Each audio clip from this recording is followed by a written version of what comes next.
Welcome to Unsilent with your hosts Dave and Brian. This is not another current events podcast. We're digging deeper, diagnosing, and discussing what's really going on today, how we got here, and providing observations for future generations.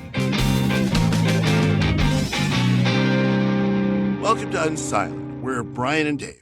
We're hoping you let us know where you think we got it right and where we completely missed the point, which you can do by visiting unsilentpodcast.com.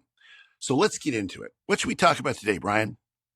Well, I think we need to talk about, our children and the next generation and the impact that all the things that are going on are having on them.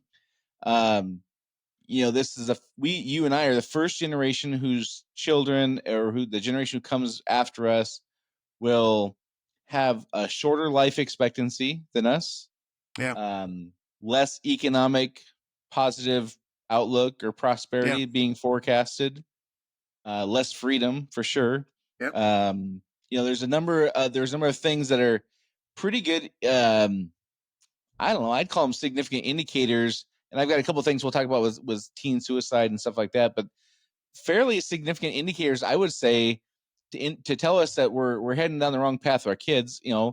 Education is abysmal.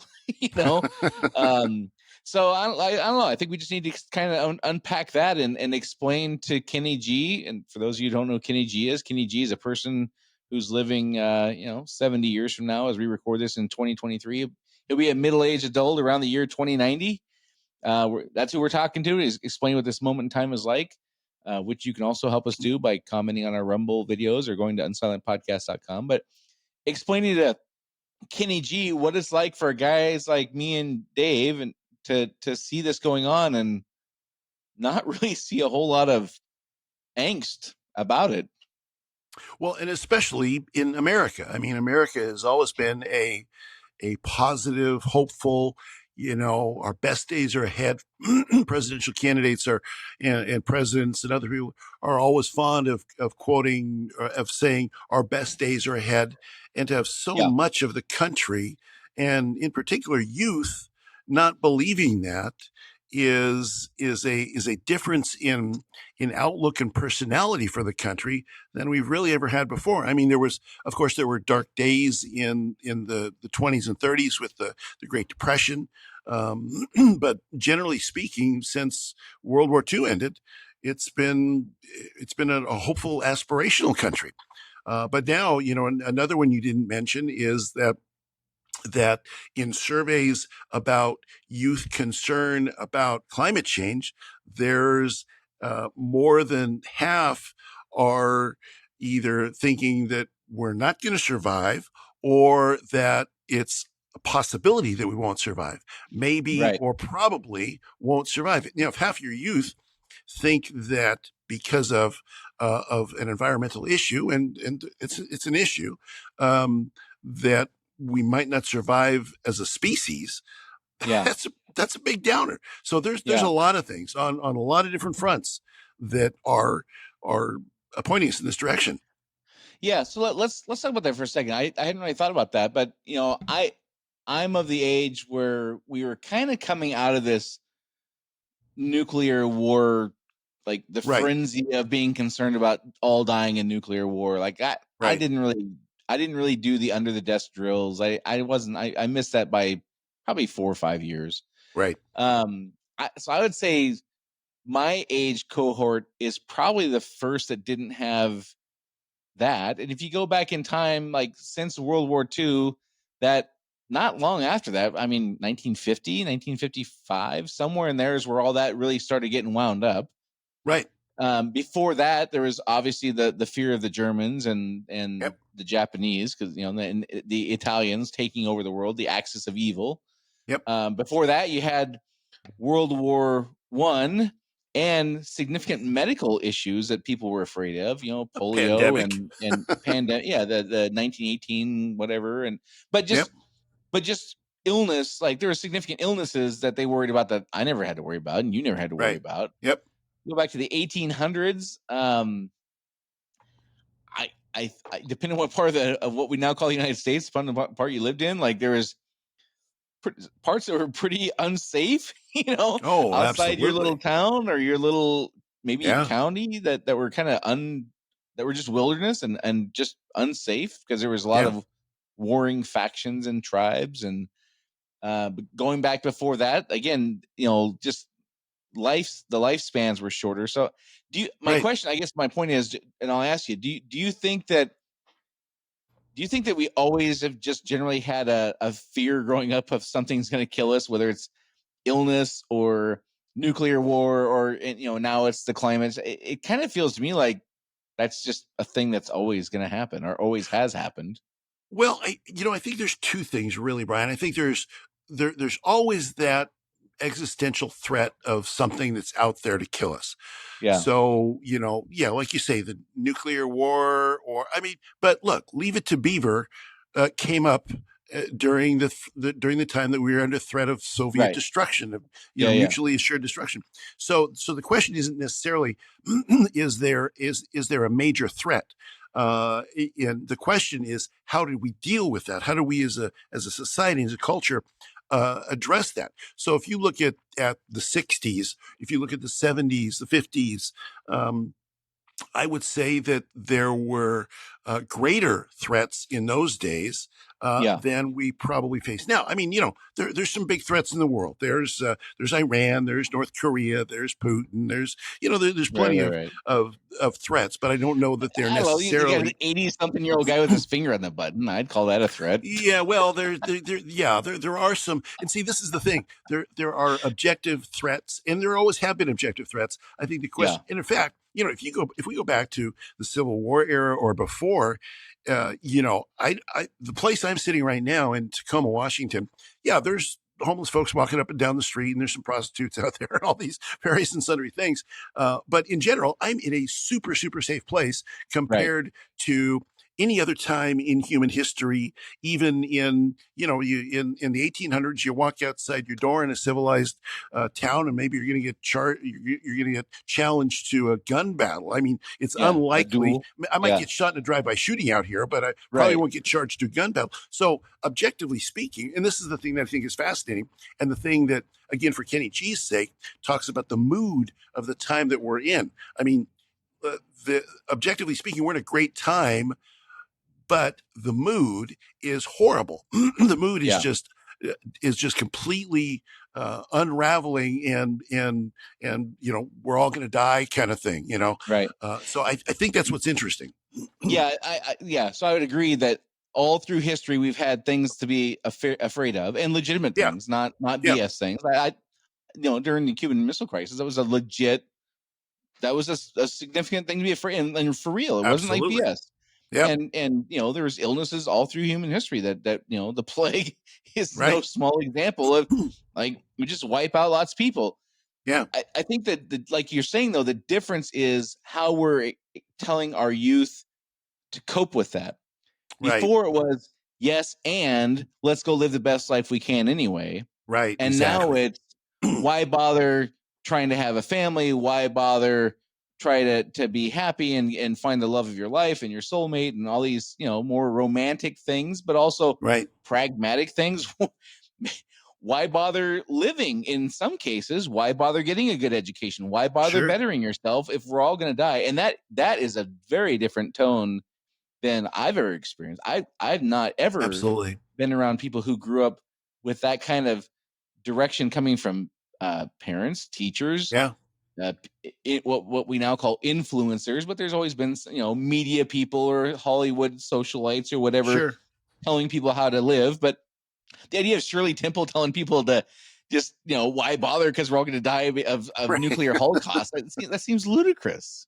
Yeah, it's new, and I think some of it goes to the general um, distrust and again, I'm back to that word unraveling of any trustworthy institution to deal with the problems that are ahead of us. So, if you listen, for instance, to Kennedy, his old speeches during the Cuban Missile Crisis, they're inspiring.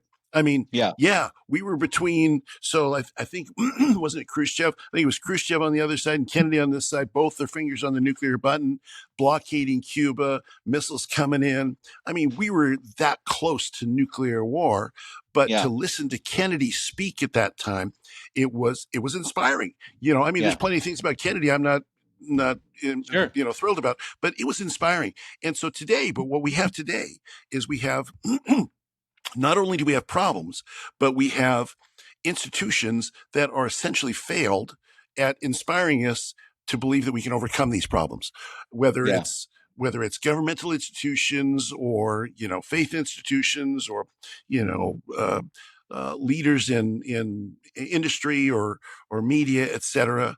It seems everybody's just flailing around, and therefore, when you have no faith or trust as a society, that the people that are entrusted with your protection and with solving these complex problems, if you have no faith that they're going to do it, then that naturally leads to societal despair. And I think that's what Yeah. we're seeing all around us right now. Yeah, I mean, yeah, like your Kennedy example is a great one. Like it wasn't. I mean, we're right in the throes of the Cold War when Right. he was talking about, "Yep, and we're going to put a man on the moon in 10 years." Exactly. Exactly. Yeah, and now it's the tone is just is so different. So the question is like, well, okay, so what? Well, so what is there's a measurable negative impact that's happening, at least on the suicide rate front. Exactly. I saw statistics today, and I don't have those in front of me. I'm not going to try to cite them. You can Google them and find them if anybody's interested in that kind of stuff. But we've been measuring for decades young people's happiness and their outlook on life. Like, how happy are you with your life is Right. the gist of the question, and how happy are you with your relationship with your parents? Both of those questions took a steep drop right around 2008. Mm-hmm. And at the same time, depending on which chart you look at, I've got a few of them that I pulled up from the CDC website. You can go to the CDC website and find this, and it's suicide and homicide rates amongst young people, I think is what they call it here. But you can look at different age cohorts, and there's between 10 and 14 and 15 and 19 and 20 to 24 is the age brackets, and they have them broken out in those three different groups, and they have them all kind of mashed together from 10 to 24 or whatever it is.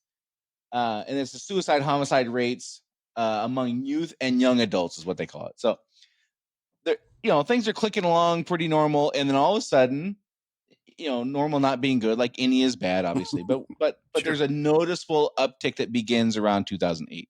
Right. And if you look at, you and I have talked about 2008 being kind of a marker in time where things were Right. different.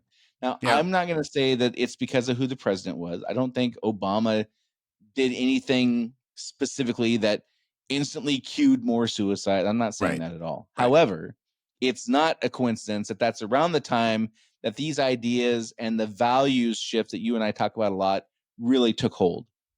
And Yeah.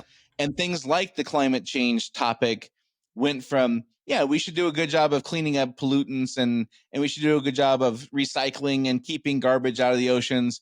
And that shifted to an entirely different kind of conversation that you and I have gotten into. We don't need to repeat today, but the outlook it shifted from let's clean up after ourselves and be good people and be good stewards of the environment to this thing that's bigger than us is going to end our species.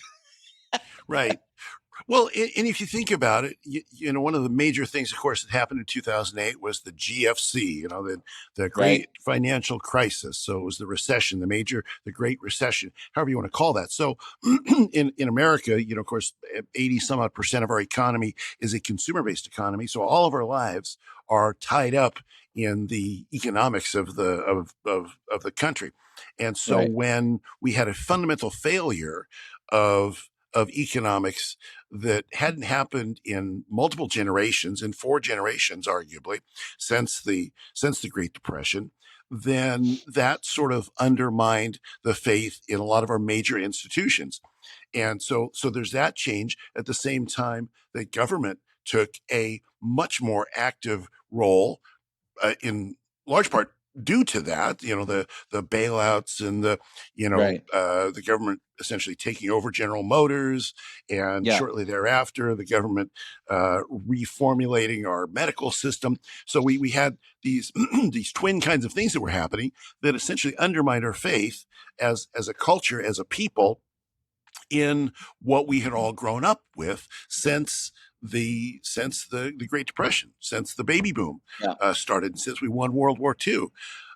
In those things, there was never a question. I mean, you go back to Reagan in the early '80s, and his proposition that we're a city on a hill, and that the best, in his final speech before he left office, he talked about America's best days are ahead. Well, nobody was talking that way in 2008, 2009, 2010. We're talking the financial system's broken, the medical system's broken, the insurance system is broken, governments, everything's broken. Racism pervades everything. Your parents Exactly.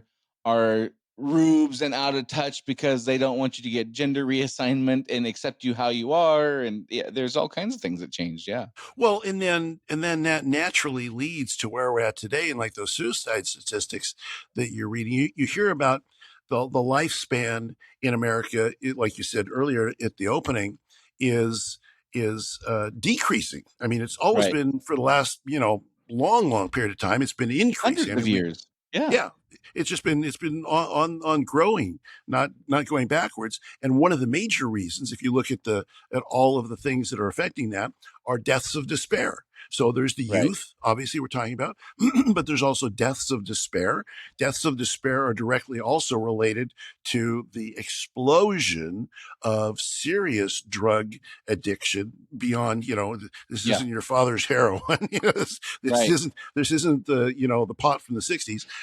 So we're talking about those things, which are people again. So if you've got an unraveling of people's trust in the basic things of society, which a lot of that happened from 2008 and beyond, then people turn to things like I just can't take a world that's unhinged. They turn to heavy drugs. They turn to suicide. They turn to if they don't have anybody out there to save them, quote unquote, then Right. what's the point of living? Or if the earth is doomed to burn up in a cinder ball in the next 12 years because we didn't solve climate change, then there you go. There's the result Yeah. of all of that. That's what we live in now. And we don't know which of these topics is going to survive to the year 2090 and be something Kenny G would even be aware of. So Right. I want to be clear: it's not just climate change. That Right. conversation is not the only piece that's doing this. It's also you can't trust your parents, and you should trust your teacher Yeah. instead, Yep. or some other government official, or some other person in a role where they have influence or responsibility, some kind of institution. You're supposed to trust them instead of your parents. That's a massive change. Yeah. The conversation about just say no, I don't know, that Nancy Reagan thing that went, I mean, that went away probably in the mid to late 90s. That kind of petered out, and it Yeah. became, it's just weed, who cares? And that Right. and we've legalized drugs in some states. We legalized marijuana in a lot of states, but just the conversation from people in authority positions, not leadership role, authority positions, has Right. changed on how drugs are perceived, and the good versus the bad. And I'm not a doctor, but I'm sure that there's things that are medicinal about different pharmaceuticals or natural thing. I get all that stuff, but the good versus bad conversation definitely changed, Right. no later than 2007, 2008. Yeah. So it's a myriad of things. The country is racist. If you're this race, if you're white, you're evil at birth because of You're inherently former racist. racism. You're Right. you're condemned, and if you're not white, then you're at the mercy of the white people who are looking to kill you. Like, Right. these are not the conversations that we had, and people who would argue that these are healthy conversations to have. Like, I get that there's nuance, and I'm not saying we should never have conversations about bad things that have happened, and we should never have conversations about climate. I get all that. I'm not so out of it. We can't have those conversations. What I'm saying is we have proof to indicate what we're doing is not working if you use these measurements of how Right. many times kids are killing themselves as a metric and how happy they are as a metric. That the proof is it's not working. These are not minor changes. One cohort here, the suicide's up 50%. The best case and the worst case is up 150% in a decade. It's Right. nuts. Well, and I think part of the problem is that since there are no solutions, since our institutions have failed us, then those institutions are grasping for more power all the time, more Right, power. right. We saw that during COVID, obviously. So institutions are grasping desperately for power, and then at the same time, the individuals not seeing anything to latch on to in society to help themselves are then moving towards whatever you as an individual feel reality is what it is. Since reality has Right. failed us, then we're going to, you can be whatever you feel you are going to be. And Yeah. and also any kind of difference that's never been tried before. Well, everything else has failed us, so let's go in this direction now. So there's that, and I think for Kenny G, the thing that I would say is that you'll notice this mood emerging, because it's really a mood, right? I Yeah. mean, whatever the underlying thing. So we're talking about climate change, and we're talking about drugs. We're talking about a whole variety of things. It's like you say, it's very likely that in Kenny G's day it'll be a different set of things, but Right. the mood question will be probably pretty much the same, because that's Yeah, what for sure. happens when you get a mood. Like, let's take a look at the teens, the 19 teens in the 1920s, before the Great Depression, before World War II. You had a great mood of great in terms of a big mood of sort of nihilism. Let's go out and party, eat, live, and be merry, for tomorrow, eat and drink and be merry, for tomorrow we die. Right. There's the roaring 20s, it's let's party, be who you are, and throw off the shackles of the societal norms that we've had, because there's nothing worth living for anyways. It's a large dose of essentially nihilism. Nothing really matters except Right. my own personal expression, my own personal fun, my own personal enjoyment. That's the only thing that matters. And so that's the mood that there's a great deal of that in today's society. The only thing that matters is what I want to do. And here's an interesting one for you, Brian. I've noticed this. You see these songs from the 70s, 80s, and 90s kind of recycling through today in Yeah. different ways. But there was a song, I don't know if you remember this or not. There was a song, I think it's by DeBarge, way back in the 70s or 80s. We don't have to take our clothes off to have a good time. Do you remember Right. that one? So I I'm not going don't, to but I know sing who it. DeBarge is, so I get Okay. half credit. Well, okay. So you get part of credit. So that song then was, you don't have to take your clothes off to have we don't have to take our clothes off. Now, a man wants to feel Yeah. respected, so Right. that song has been redone.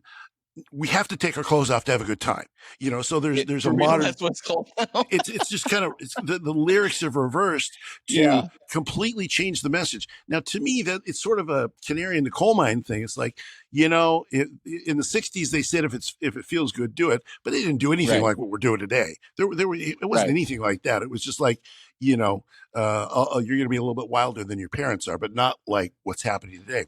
Yeah. So it's nihilism. It's a sense of my own personal pleasure is the only thing I can count on, because the rest of the world is basically, gone to hell. Yeah, I think that's accurate. I also think that there's an element of there's not really much in a kid's life anymore that is measurable. Yeah. When I was young, we had grades and they really mattered, and now grades are being diminished to a point where in some places, some cities and even some states now, like they're really kind of pointless. And I'm not Yeah. being sarcastic. I don't think I'm exaggerating. Like No, not at in all. Oregon at this moment, like they basically said we're not gonna really keep score on things like math, English, and social studies and science. Like those things we're Yeah. not really gonna keep score on anymore. We are gonna keep score on how many times you say things that might hurt somebody's feelings or, Right. that kind of Yes. stuff. So my point is, though, when in previous generations, you had people who would excel academically and they had measurable proof that they were good at something. Yeah. They had good grades. And you had people who were good at athletics, and we kept score, and Yeah. and we had contests that like were measurable, and we really valued like effort and winning and things like that. Right. That has been diminished, and there's jokes now. I think this will last through Kenny G's to Kenny G's lifetime. That they will look back at our time and we'll talk about participation trophies. I imagine that's prevalent enough in our ether now to outlive you and I, that Yeah. our complaints about participation trophy, it may not be relevant in the moment, but they'll know what it means, I'm sure. Yeah. That has taken over like athletics to some Yeah. degree. So and now measuring happiness is just whatever I'm doing now. If I'm on my phone scrolling through TikTok or whatever app Right. I'm on and it feels good, fine. But next thing you know, days have passed and I haven't really done anything measurable in my life other than sitting in my room, which teenagers do anyway or whatever. But it just feels like we've removed any kind of indicators for them to hang on to say I'm good at this thing of anything. And so all that's left is um hanging out with my friends, doing things online now because they don't really hang out Right. together. So Person. the social fabric is gone because now there's not really relationships. We do things remote, and the social piece is gone between the family and the kid now because they've been told that that's not really important anymore. So they don't have measurable things to find out what they're good at, and they don't have relationship bonds. So what do they have? They don't have Yeah. much. They have resentment from what their great grandfathers did or were subjected to. And that is, I would say that all of that is due to societal unraveling. So Yeah. meaning used to be. So if you're judging people, or not judging, but if you're measuring people by grades, the grades are a certain measurement for all people, for a group, a cohort, right? Yeah. Whether you're on a curve or on an absolute scale, whether you're talking about standards or values or whatever, it's societal standards or values, shared values that create Right. societal cohesion. Now, when society has failed, when it looks like society has failed, and there's no societal cohesion, and we put all of the emphasis on my personal expression or need or desire or want or whatever, then I have no need for being measured because I know I'm good regardless of whether, I should get an A in Spanish because I showed up. It's the participation trophy, right? So it's all back. The focus is on the individual, but that happens because of the breakdown of any objective standard that anybody across society can adhere to, can be, and Right. and they're at odds because if you're in a society you are by definition subjugating some of your own wants and desires to the needs of the whole, right? To the needs of the society.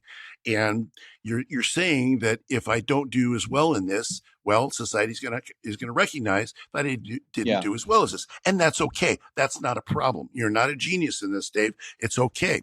But however, if the focus is not on societal cohesion, societal advancement, societal authority, and it isn't anymore, and it's on the individual, then anything that makes you happy goes, even if it's completely self-destructive for you, because it's Right. what you want. That's where we're at, and that's also, what the sociologists say about this great, age-long cycle that we're in, the generational cycle. That's what happens at this stage before whatever the great crisis is that's coming that will once again reunite us. Now, Yeah. the prediction is about all that yes, we're in a completely unraveled society where we can't even agree about what a woman is or who should wrestle each other Right. on a mat in college or swim together or whatever. But that will, once a focusing crisis comes, that focus on the crisis, on survivability, on just raw, can we live through this thing, survivability will remind us once again that that there is good and there is purpose to being a part of a societal whole, even if your individual wants and needs and desires aren't fully met. There's more value to that than just what, I want, and don't ever offend me or don't ever hurt my feelings, because, Yeah. that's the greatest societal need. And so that will come. But it will, by Kenny G's time, it will be unraveling once again, because Right. that's the cycle of the ages that it goes through. Yeah, for sure. I watched a video. I wasn't even thinking about this before, but it just kind of popped in my head as you were talking about that. I watched a video earlier this week. Like, now I'm scrolling through Twitter and I saw this video. So X, I'm not Brian, it's X. chastising people for looking at their social media platforms, but I saw this video on X, and I felt so bad for this kid. He was probably 15, 16 years old. He's wrestling, and he's wrestling a girl. And physiology took over, and parts of his body became aware of what was happening in this close proximity to a girl of his age. Right. And he's on a wrestling mat with this girl in front of, I don't know, hundreds of people probably, or at least dozens of people. And all of a sudden he's got this other issue he's got to deal with. And I was just like mortified for this kid. Like, oh yeah, he'll never perhaps never outgrow, like, that embarrassment. Get beyond that. That will be with him the rest of his life, that embarrassment. And like, I just want to like slap the shit out of whoever is like making him do that. That's just exactly like so stupid. Oh my gosh. Anyhow, so we've talked about, like, there's measurable things like their health is less for sure. Their life expectancy is less for sure by these statistics from our own government at their own hand. That's a thing. We're less interested in educating them. They're less likely to be successful on the global scale because other countries aren't afraid to educate their kids, right? Like we are. Exactly. China is not adopting Oregon's policy on how we measure performance in academics. I can promise you that. Right. So the likelihood they're going to have a chance to excel against other countries has diminished. Meanwhile, I don't hear anybody talking about this. I don't hear politicians talk about it. I don't hear people in the schools. I certainly don't hear the head of the teachers unions talking about this. I don't hear anybody saying, hey, FYI, at some point we might want to circle back to finding out why all these indicators that I've mentioned so far are on the wrong path. Do you hear that conversation anywhere? I'm being sincere. Like, I hear it once in a while pop up in a news story on TV or whatever. But I mean, like, like every few months. I certainly don't hear it with any kind of regular interval. Do you? No. And I think some of that is back to, so the despair and the unraveling that's affecting the youth. I think one of the ways that affects older folks, and one of the ways it affects leadership and people in power in society, is a deep degree of cynicism. In other words, I've heard people that are in positions of power when they're off mic and when they're not on a politically hot topic, making very smart, very intelligent, very logical pronouncements. But when they're on the subject of politics or societal hotbed issues, they're completely insane. So what it tells me is that, and I can think of a number of examples of people that, why are they saying this? I've heard them say very smart, logical things. It's because the cynicism takes over. The cynicism that says, well, everything is unraveling anyway. It's unwinding. I'm just going to get as much power as I can and advance as far as I can, either for positive because maybe they think they can do something good, or for negative because, hey, if the ship's sinking, I want to have the plushest deck chair on the Titanic when it goes down. So I think there's also a great degree of cynicism that infects our leadership class, if you will. And I think what happens as a result of that is that cynicism then it's noticeable. It's noticeable by by everybody else. And the cynical behavior is noticeable by everybody else, except perhaps people of their own tribe. And as a result of that, there's less trust again in the institution that they're trying to lead, in the institution that they influence. So it's a self-perpetuating sort of downward spiral where there's nobody calling us to something greater, something better. Like Kennedy did, as you mentioned earlier. We're in the middle of a potential showdown and actually a global competition backed by nuclear warheads on both sides with the Soviet Union for 70s, or well, not quite 70 years, but for quite some time. But at the same time, we have aspiration enough so our leaders call us to do something great.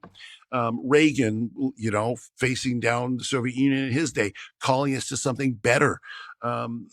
Those things, we don't have we don't have inspiring leaders for the most part to call us out of this funk that we're in. Now I think, again, if you look at it historically, one of the things that typically happens when we get to this point in societal mood where everybody's just down in a funk and, woe is me and all that, somebody does emerge. When the crisis happens, somebody does emerge, catalyzes public opinion. So, there's a lot of things about FDR I wasn't very excited, I wasn't there. I'm not that old. Yeah. that I think were transformationally bad things. But he catalyzed the country after the attack of December 7th, 1941.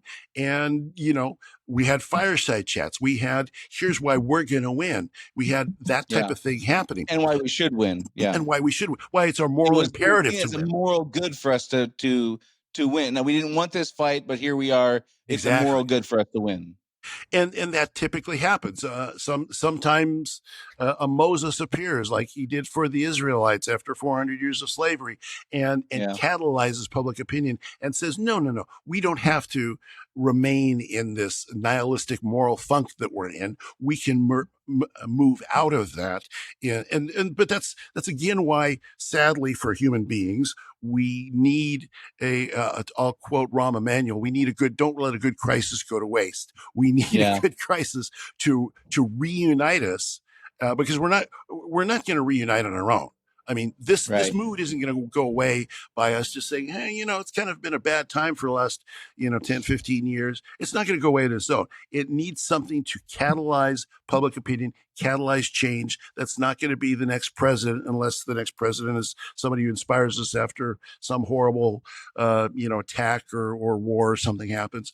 That's what has to happen to take us out of this. And this is where Kenny G needs to, in his day, prepare for that same kind of, set of events. What we're talking about now, the mood of our time, will once again emerge in Kenny G's time. Yeah. And it will take a crisis to help him and help them emerge from that into the next great era. Right. So I think one of the, kind of looking at the evolution from coming out of the last, fourth turning in, the 40s to, around the halfway point in the 80s, we started hearing about this positive mental attitude and having a positive self-esteem. Right. That movement really began. And listen, I'm not anti having a positive self-esteem. Right. I think that matters. Absolutely. Coming out of the cataclysm, though, in the biggest war the world had ever seen. Right. Like it or not, fair or unfair, people were assessed on their performance and how they did there and how they served and how they protected others and how they won. And if you weren't one of those people who kicked ass in that war, then you were just valued less. And that's just the way it is. And I'm not going to argue that's just how it happens in those circumstances. So lots of people weren't those heroes. Right. And they didn't maybe think of themselves as much as they admired other folks. And I think it was healthy to have this conversation about we should have a positive mental attitude. We need to think well of ourselves, etc. But then because we're human and we always take things too far. Yeah. Pretty soon, now shame is bad. Yeah. Now, anything that makes me feel bad about myself is bad, and only things that make me feel good about myself are good. So shame is out. Right. So that leads to not only do I not have to say that I screwed something up? But how dare you put me in a situation where I would even consider Exactly. having to do that? So now apologizing or admitting one's own faults or wrongs or bad decisions or whatever, that's out. That's And so immoral now now. here we are heading down the path where we're canoeing our way down the river towards the waterfall. Our kids are killing themselves at a rate never seen before. Their life expectancy is down. Their obesity is up. Their education's down. Their misery is up. Their outlook is down. Their self-loathing is up because they're either classified as a person who is evil because their predecessors harmed others or oppressed them, or they're completely helpless and at the mercy of other people who are doing the same to them. And we're Right. just canoeing down this river towards the waterfall, and nobody can say that they did anything wrong because that's what we were taught. So hopefully before Kenny G gets to this point, he can start seeing these indicators. And I don't know if it'll be exactly the same ones, probably not.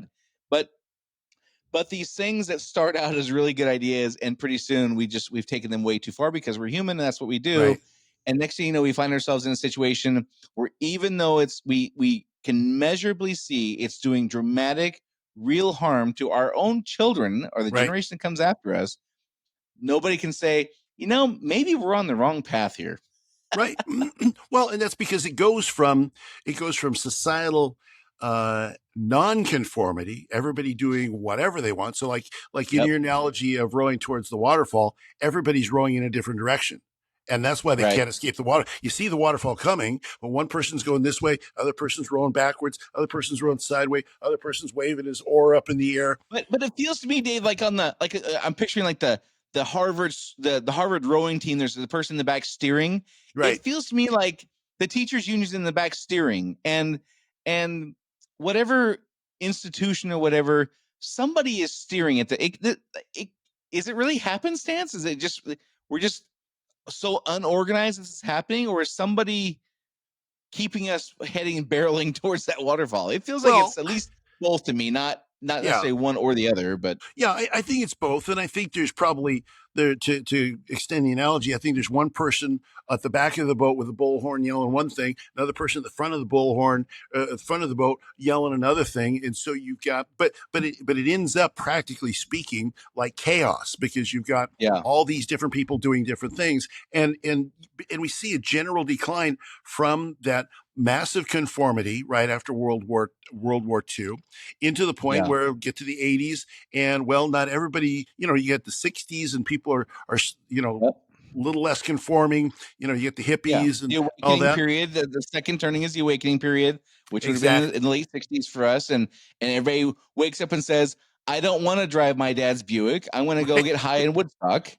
Exactly. And then the conformity decreases even further. And now it's like, well, I'm not going to conform to society, but man, Norman Vincent Peale, I am, and I love the self-help stuff. It's good stuff, but for sure. But if so it's even less conforming then to a point where now non-conformity is the highest standard. And if you criticize non-conformity, it's just as bad as not being a conformist in 1950. So all of that, it's that inevitable slide of cohesion and conformity to non-cohesion, no cohesion, uncohesion. There's an episode for you.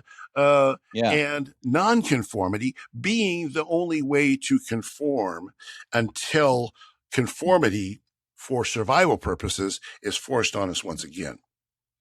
Yeah, and I think that like talking about that self-help thing, I think that there's two distinct types of self-help. One I'm a firm believer in, and one I'm not.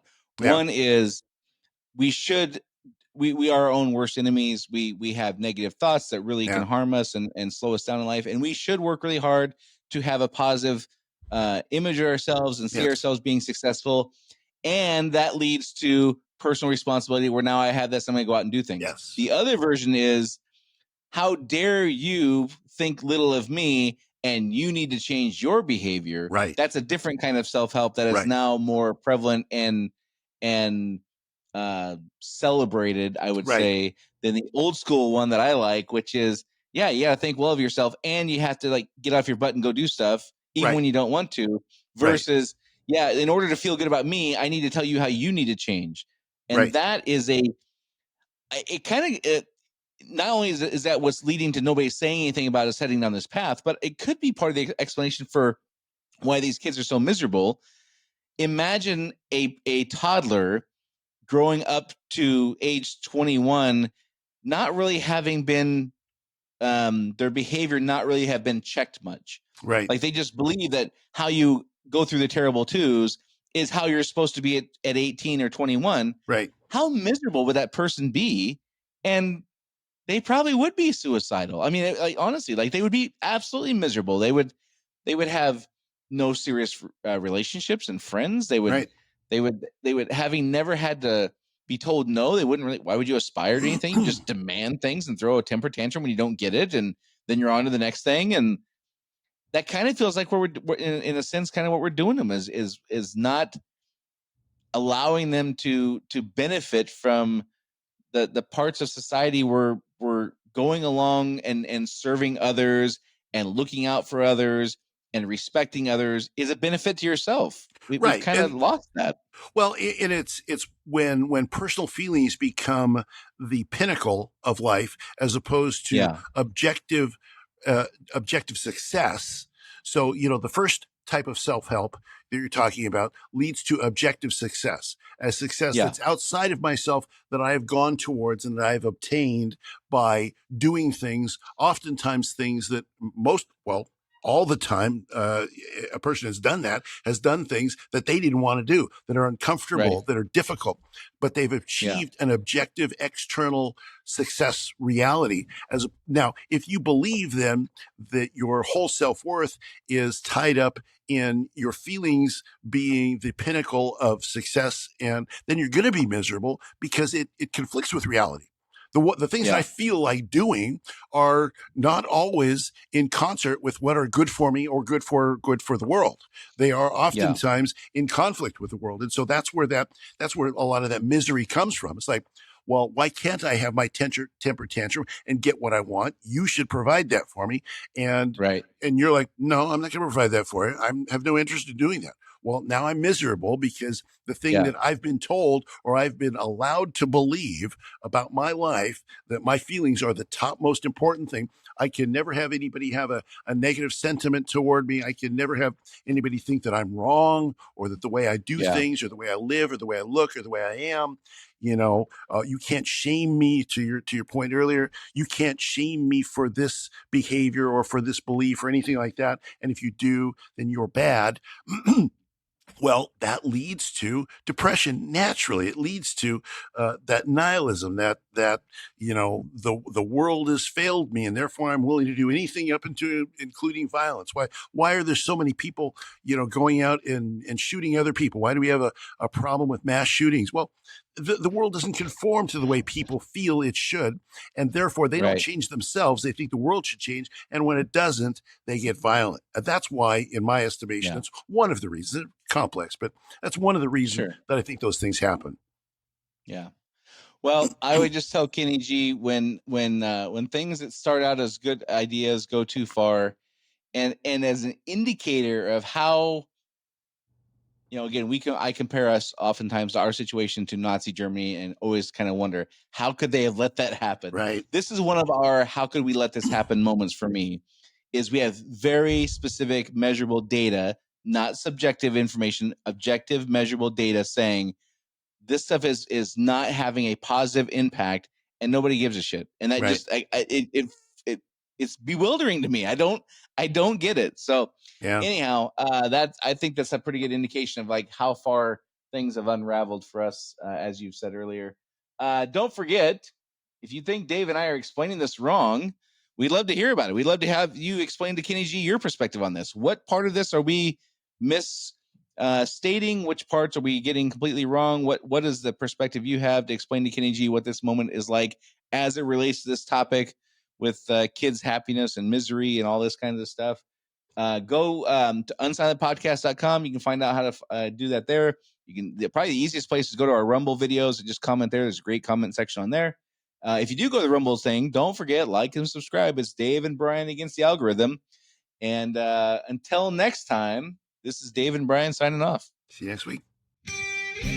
Do you want to be unsilent? Make your voice heard on our social media channels and share where you think we got it right or wrong.